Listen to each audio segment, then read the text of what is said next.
हे समोर दिसते झाडाच्या पाठीमागं ते मंदिर आहे। मेरा नाम ओम प्रकाश व्यास। तर अशा पद्धतीने हे मंदिर आहे, तुम्ही पाहू शकता। ये भगवान परशुराम की जन्मस्थली है। या साईडला पार्किंगची सोय आहे। रिनोव्हेशनचं काम चालू झालेलं आहे इथे आणि आवाज केला ना त्यांना, फटाके वाजवलेत का काय? जानापाव मंदिर परशुराम मंदिर से मुख्य पुजारी मला बोलले अयोध्येमधील राम मंदिर आहे त्या टाईपमध्ये हे मंदिर बांधले। 1 2 आणि 3 मौसा जी कह सकते हैं, क्योंकि रेणुका और वेणुका दोनों बहनें थी। हे मंदिर मध्य प्रदेशमधील इंदौर शहराजवळ, और ये निश्चित रूप से ये कहा जाता है कि भगवान परशुराम की जन्मस्थली यही है। महू येथील जानापाव कुटी येथे हे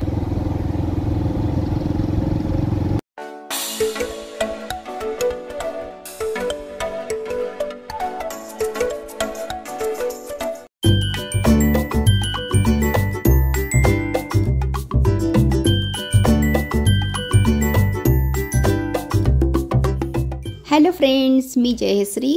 कसे आहात तुम्ही सगळेजण? माझ्या बड्डेच्या दिवशी मी एका प्लेसला भेट द्यायला गेलो होतो। तर ती प्लेस जानापाव या गावी आहे। ती प्लेस आहे भगवान परशुराम जन्मस्थळी। मागच्या व्हिडिओमध्ये तुम्ही तर ते मंदिर पाहिलेच आहे। ह्या व्हिडिओमध्ये मी तुमच्याशी शेअर करणार आहे त्या मंदिराची संपूर्ण इन्फॉर्मेशन, आणि तेही त्या मंदिराचे मुख्य पंडित जे आहेत त्यांच्या तोंडून, आणि त्या मंदिराचा संपूर्ण परिसर मी तुम्हाला दाखवणार आहे। माझ्या बड्डेचा व्हिडिओ जर तुम्ही पाहिला नसेल तर नक्की पहा। आम्ही तिथे गेल्यानंतर कसं सेलिब्रेट केला तेही तुम्हाला तिथे दिसेलच। आजचा व्हिडिओ जर तुम्हाला आवडला असेल तर लाईक करा, शेअर करा, आणि असेच इन्फॉर्मेटिव्ह व्हिडिओज पाहण्यासाठी चॅनलला सबस्क्राईब करा। चला, हा व्हिडिओ शेवटपर्यंत नक्की पहा, नक्कीच तुम्हाला आवडेल।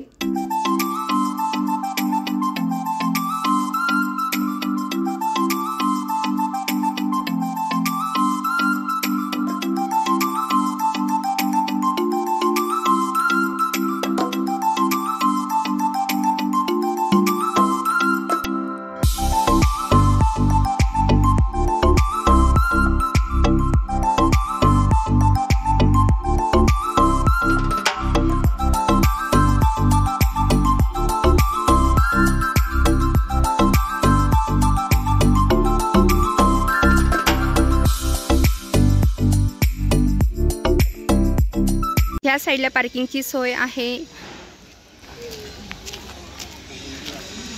आणि मंदिरात जाण्यासाठी इथून आपण एंट्री करू शकतो। ह्या साईडला अशोक भवन आहे।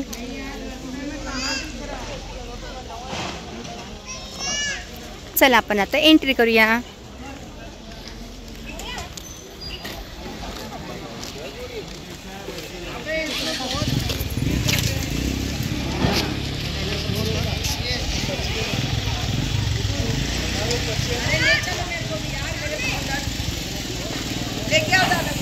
हे समोर दिसते झाडाच्या पाठीमागं ते मंदिर आहे। तर हे पहा, हे मंदिर। चला आता मंदिरामध्ये दर्शन घेऊ आणि नंतर तुम्हाला त्याची इन्फॉर्मेशन देते। चल येऊ।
हे मंदिर भगवान परशुराम यांचं आहे। हे मंदिर मध्य प्रदेशमधील इंदौर शहराजवळ जे महू आहे, महू येथील जानापाव कुटी येथे हे मंदिर आहे। जय परशुराम।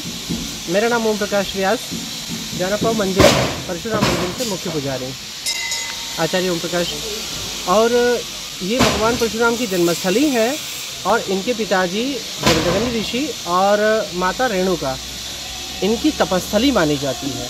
और ये निश्चित रूप से ये कहा जाता है कि भगवान परशुराम की जन्मस्थली यही है।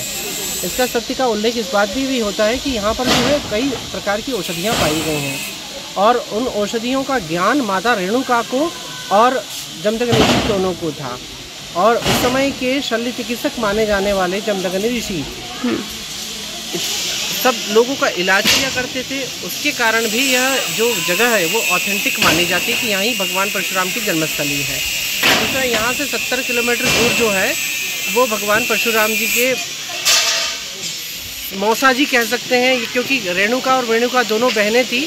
इन दोनों बहनों को एक सहस्त्रार्जुन को दिया था और एक जमदग्नि ऋषि को दिया था। तो इस मायने में भगवान परशुराम के मौसा जी लगे थे सहस्त्रबाहु, और सहस्त्रबाहु का ही वध उन्होंने किया था। तो माहिष्मती नगरी नाम था और अभी परिवर्तित नाम जो है महेश्वर है।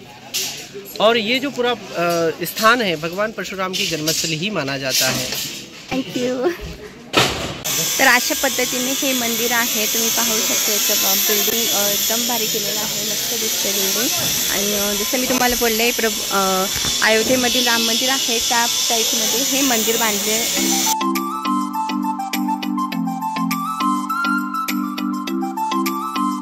आता इकडे ह्या साईडला काम चालू आहे, म्हणजे रिनोव्हेशनचं काम चालू झालेलं आहे इथे। आणि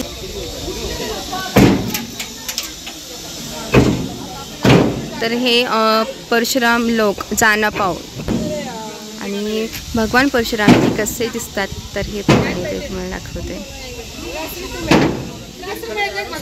तर खूप जण पाया पडायला येतात तिकडे, लांबून लांबून लोक येत असतात। आज रविवार आहे त्यामुळे सुट्टीच्या निमित्ताने पण गर्दी आहे। चला,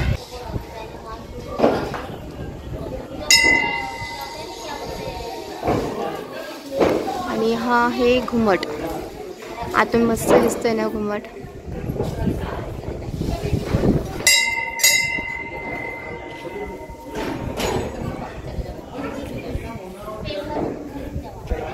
चला आता तिकडे जातो त्या साईडला आणि थोडंसं बघतो। त्या साईडला डोंगर वगैरे आहे खाली, आणि माकडं इकडे खूप आहे। तुम्हाला माकडं पण दाखवते इथे किती आहे। हां, ती एक नदी, 1 2 आणि 3। जैसे कि मैंने सुना है इस पहाड़ी से 7.5 नदियाँ निकलती हैं। उनमें से मैंने अभी 3 दिखाए हैं आपको, चंबल, सुमरिया, गंभीर, अग्रेड, चोरल, कारम, बीरम और नेकड़ेश्वरी नदियों का उगम स्थल है। बाकी नदियाँ देखने के लिए आगे जा रहे थे, लेकिन रेनोवेशन का काम चल रहा था, इसीलिए हमें वहाँ जाने से मना कर दिया था। या तलावामध्ये 7.5 नद्यांचं पाणी आहे।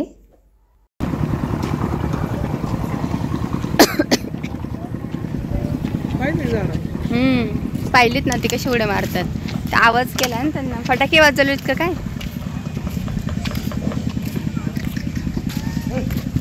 तर असा हा मस्त परिसर आहे इकडे। हो, ज्या ठिकाणी खूप सारे माकडे पाहायला मिळतील, त्यामुळे पर्स बॅग सांभाळून ठेवा। पंडितजींनी भगवान परशुराम यांची छान माहिती दिलेली आहे, जी की मला सुद्धा माहीत नव्हते। माहिती असेल तुम्हाला भेट द्यायचं असेल तर नक्की या, आणि जवळच आहे इंदोरपासून। तसं मी नंतर इन्फॉर्मेशन तुम्हाला डिस्क्रिप्शनमध्ये देईलच। उज्जैनमधलं मंदिर आहे तेही तुम्हाला दाखवलं। त्याच पद्धतीने म्हटलं हेही मंदिर तुमच्यावर शेअर करावा। हे मंदिर कसं आहे, आणि आमचं निवांत दर्शन झालं आहे। या सर्व परिसर पाहिला आम्ही, आणि थोडे फोटो पण क्लिक केले आहेत। तुम्हाला इन्स्टावर नक्की पाहायला मिळतील, चेकआउट करा तिथे। माझा इन्स्टा ID तुम्हाला स्क्रीनवर दिसेलच। आणि आता निघायची वेळ झालेली आहे। चला, तर म्हटलं इथेच व्हिडिओ एंड करते चांगल्या ह्या पवित्र तीर्थावर। हा आजचा व्हिडिओ नक्की आवडला असेल तर लाईक करा, शेअर करा, सबस्क्राईब करा. जे नवीन असतील त्यांनी नक्कीच सबस्क्राईब करा. चला भेटूया अशाच एका इन्फॉर्मेटिव्ह व्हिडिओमध्ये. तोपर्यंत सर्वांनी काळजी घ्या. Bye bye.